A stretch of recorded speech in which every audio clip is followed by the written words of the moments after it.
Di tengah gurun luas yang dikelilingi sinar mentari keemasan, berdirilah Baghdad, permata negeri kekhalifahan yang penuh warna, suara, dan cerita. Di sanalah pasar-pasar beraroma rempah bersanding dengan masjid megah, sementara deretan kafilah datang silih berganti membawa barang-barang dari Persia, India, hingga Mesir.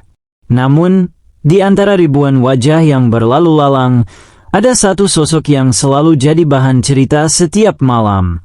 Abu Nawas. Ia bukan bangsawan, bukan ulama besar, bukan pula pedagang kaya. Ia hanya seorang pria tua dengan janggut acak-acakan, mata licik tapi hangat, dan lidah tajam yang bisa membuat siapapun, baik raja maupun pengemis, terdiam lalu tertawa. Abu Nawas adalah sosok yang tahu cara menertawakan dunia tanpa kehilangan makna. Dan kisah kali ini dimulai dari hal sepele, seorang pengemis yang berpura-pura cacat, yang mencoba memperdaya dunia, tapi malah berhadapan dengan Abu Nawas, si penipu yang paling jujur di muka bumi. Pagi itu pasar Baghdad berdenyut seperti jantung kehidupan. Para penjual berteriak menawarkan barang, kurma segar, murah dan manis. Sementara ibu-ibu menawar dengan suara nyaring. Di bawah bayangan tenda lusuh, duduklah seorang pengemis dengan kaki terikat kain, wajah penuh debu, dan suara lirih menyayat hati. "Kasihanilah aku, wahai orang baik, aku lumpuh sejak kecil," katanya. Orang-orang pun iba. Beberapa melemparkan koin, beberapa memberikan roti, dan sebagian kecil menatap iba lalu berlalu. Namun tak banyak yang tahu bahwa di balik wajahnya yang memelas, si pengemis bernama Samir itu menyembunyikan dua kaki yang sehat dan kuat. Setiap sore, setelah pasar sepi, ia akan menyeret tubuhnya hingga ke gang kecil di ujung kota, memastikan tak ada yang melihat, lalu berdiri tegak dan berjalan cepat ke rumahnya sambil menertawakan kebodohan orang-orang. Bodohnya mereka, mengira aku cacat. Dengan sedikit debu dan pura-pura pincang, aku bisa hidup lebih mewah dari pedagang roti, katanya kepada dirinya sendiri. Dan memang benar, rumah kecilnya penuh dengan makanan, bahkan ada kain sutra bekas yang ia beli diam-diam dari pasar gelap. Ia hidup dari kebohongan yang manis. Tapi setiap kebohongan, sekecil apapun, cepat atau lambat akan bertemu dengan orang yang lebih licik dari dirinya, dan nama orang itu adalah Abu Nawas. Suatu sore, Abu Nawas berjalan melewati pasar sambil membawa kendi air. Ia berhenti sejenak melihat kerumunan di sekitar pengemis itu. Matanya yang tajam langsung menangkap sesuatu yang aneh. Kenapa kaki kirinya yang diikat, tapi setiap kali menerima uang dia pakai kaki kiri buat menahan mangkuknya, gumamnya. Ia tersenyum samar. Bau kebohongan lebih busuk dari ikan asin yang tak dijual 3 hari. Abu Nawas lalu duduk di dekat pengemis itu, pura-pura memperhatikan dagangan seorang penjual buah. Ia melihat bagaimana pengemis itu sesekali melirik sekeliling, memastikan tidak ada yang memperhatikan, lalu menukarkan tembaga kecil di mangkuknya dengan yang besar yang ia sembunyikan di balik jubah. "Aha, bukan hanya pura-pura cacat, tapi juga pencuri kecil," bisik Abu Nawas. Ia mengelus janggutnya, tersenyum lebar, dan bergumam, "Baiklah, Samir. Mari kita lihat siapa yang lebih pandai menipu." Keesokan paginya, Abu Nawas menyamar. Ia mengenakan jubah panjang milik teman tukang parfum dan membawa tongkat kayu. Di tangannya tergenggam sebuah kantong penuh koin, tapi bukan emas atau perak, melainkan batu kecil yang dibungkus daun perak, terlihat seperti uang mahal dari jauh. Ia mendekati Samir dan berkata dengan nada penuh belas kasihan, "Wahai hamba Allah, sungguh kasihan nasibmu. Aku punya pekerjaan untukmu, jika engkau mau." Samir melirik, berusaha tampak lemah. Aku tak bisa berjalan, tuanku." Abu Nawas pura-pura kaget. "Oh, kasihan sekali. Tapi pekerjaan ini mudah. Aku hanya butuh seseorang menjaga kantong uangku di rumah. Kau hanya perlu duduk dan menjaganya.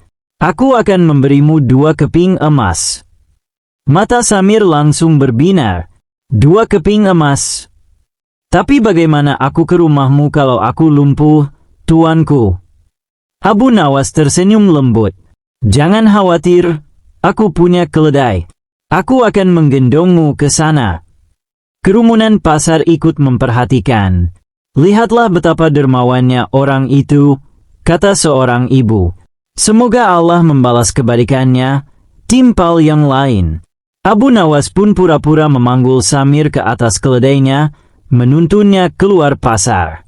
Tapi begitu mereka sampai di tengah jalan sepi, Abu Nawas berhenti, menatap Samir, dan berkata tenang, "Sekarang, turunlah sendiri." Samir pura-pura bingung. "Tuanku, aku tidak bisa jalan." Abu Nawas mendesah, "Kalau begitu, bagaimana kau bisa melarikan diri nanti?" "Melarikan diri? Maksudmu apa?" Abu Nawas tersenyum tipis. "Kantong yang kau jaga bukan milikku. Itu milik khalifah. Dan kalau hilang satu ken saja, pengawas istana akan memotong tangan orang yang menjaganya." Wajah Samir memucat. Ia mulai berkeringat. Aku tidak mau pekerjaan itu." Abu Nawas berpura-pura heran. "Tapi bukankah kau tidak bisa berjalan? Bagaimana bisa kau kabur?" Seketika Samir berdiri refleks. Aku bisa jalan." Abu Nawas tertawa terbahak-bahak hingga terjatuh dari keledai. "Aha, aku tahu. Kau lebih sehat dari unta muda." Samir baru sadar telah tertipu. Ia menatap Abu Nawas dengan campuran malu dan marah. "Jadi kau menipuku?" katanya geram. Abu Nawas tersenyum santai. "Tidak, sahabatku. Aku hanya meminjam caramu menipu, tapi untuk menyembuhkan penyakitmu yang paling parah, keserakahan." Berita tentang kejadian itu menyebar cepat. Orang-orang pasar berkumpul ketika Abu Nawas menarik Samir kembali ke tempatnya semula. "Wahai penduduk Baghdad," seru Abu Nawas, "inilah keajaiban hari ini, seorang lumpuh yang disembuhkan hanya dengan tawaran 2 keping emas." Semua orang tertawa. Samir menunduk malu. Seorang penjual kurma berkata, "Kami sudah memberinya sedekah setiap hari. Ternyata dia menipu." Abu Nawas menepuk pundak Samir. "Jangan salahkan dia sepenuhnya. Ia hanya belajar dari manusia. Semua suka pura-pura, ada yang pura-pura miskin, ada yang pura-pura alim." Halayak pun terdiam. Kalimat itu menampar lembut banyak hati di pasar. Abu Nawas lalu mengambil beberapa ken dari sakunya dan memberikannya kepada Samir. "Ambillah ini, tapi mulai sekarang gunakan tangan dan kakimu untuk bekerja. Jika ingin menjadi pengemis, jadilah pengemis yang jujur." Samir menatap Abu Nawas dengan mata berkaca. Aku malu. Kau menghukumku tanpa cambuk, tapi lebih menyakitkan dari 1000 pukulan." Abu Nawas tersenyum. "Hukuman terbaik adalah rasa malu yang menumbuhkan niat baik." Beberapa minggu kemudian, pasar Baghdad kembali ramai. Tapi kali ini, di pojok pasar, terlihat Samir bukan lagi pengemis. Ia menjual kurma dan madu. Meski sedikit, hasilnya halal. Abu Nawas lewat dan tersenyum melihat perubahan itu. "Nah, sekarang kau pincang karena kelelahan, bukan karena tipu daya," katanya sambil menepuk bahu Samir. Samir tertawa kecil. "Aku belajar, Abu Nawas. Menipu orang memang mudah, tapi menipu hati sendiri tak akan pernah bisa." Abu Nawas mengangguk. "Bagus. Karena dosa terbesar bukan mencuri uang, tapi mencuri belas kasihan."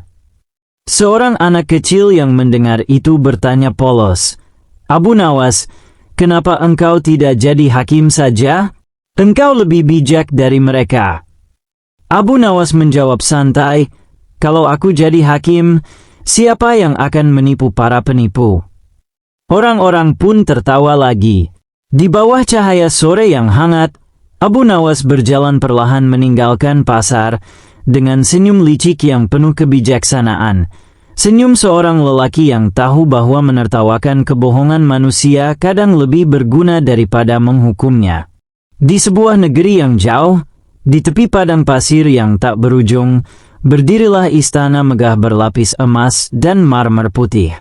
Di istana itu, hiduplah seorang raja yang terkenal karena kekayaannya dan ketegasannya, tetapi juga karena sebuah masalah yang membuatnya gelisah.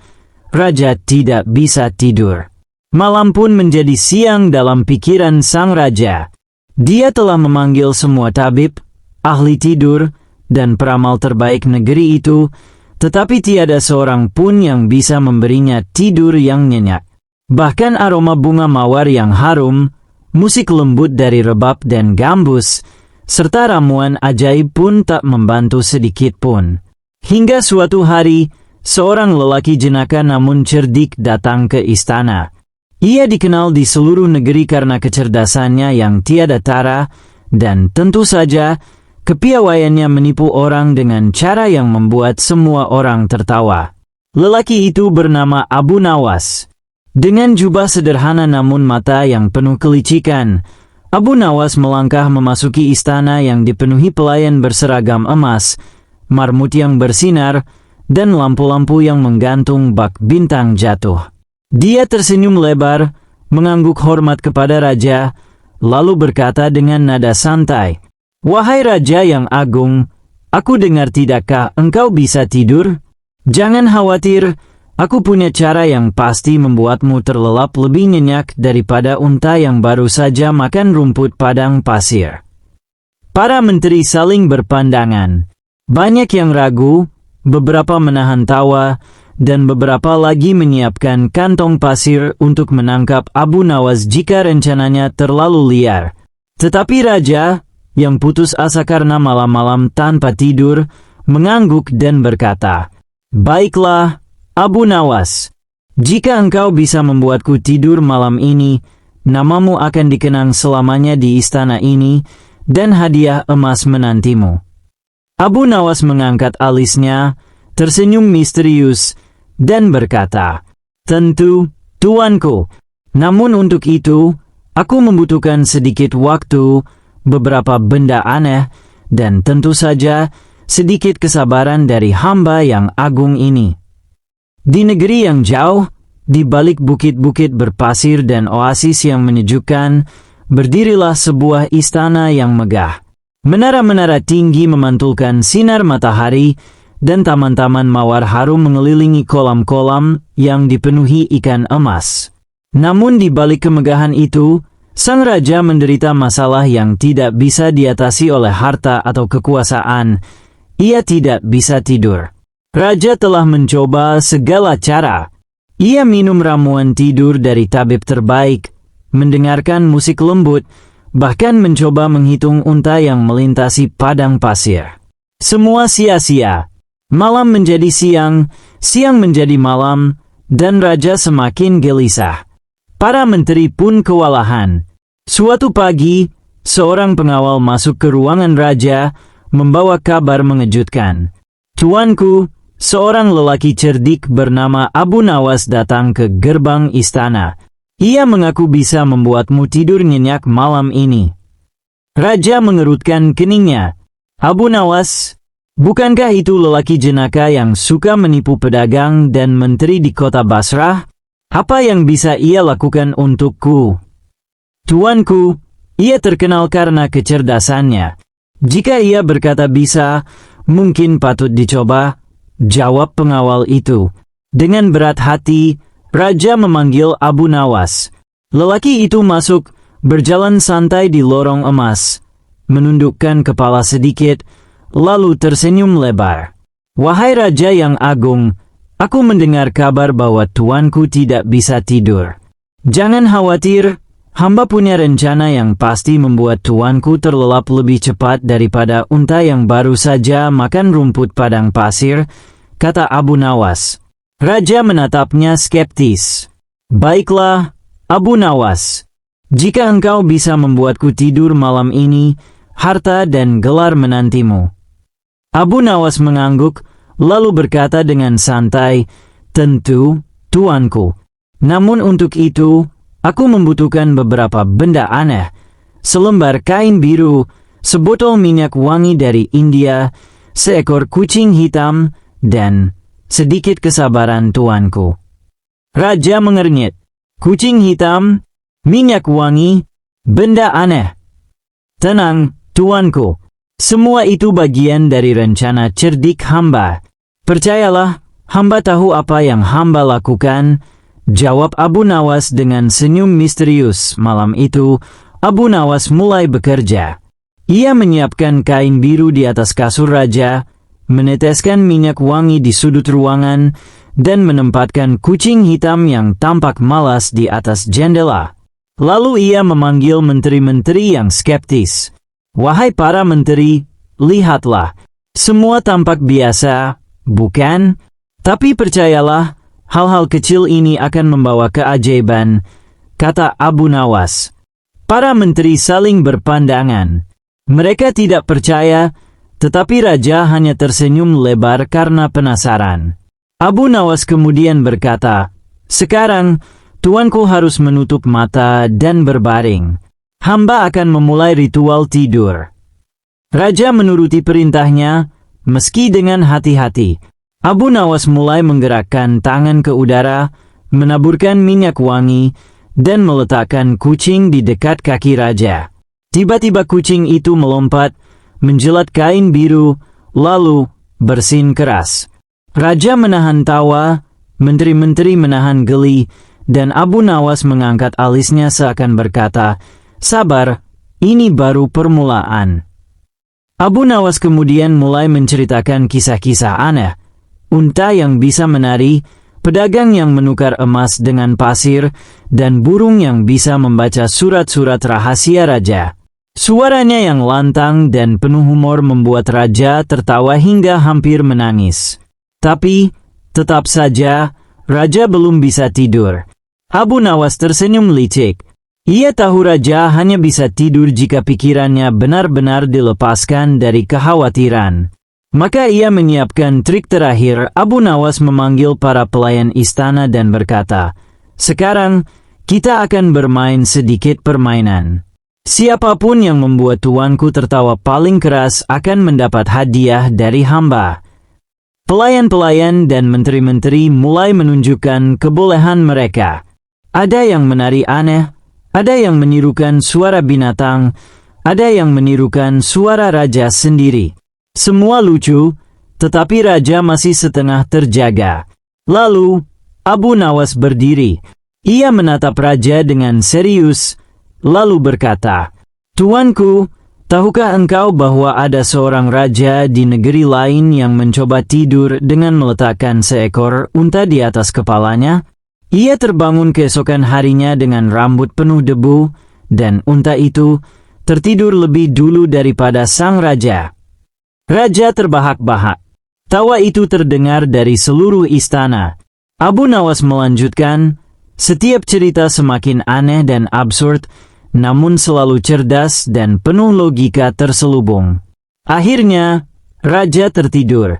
Tidak hanya tertidur, tetapi ia tidur dengan damai, tanpa mimpi buruk, dan tersenyum di wajahnya.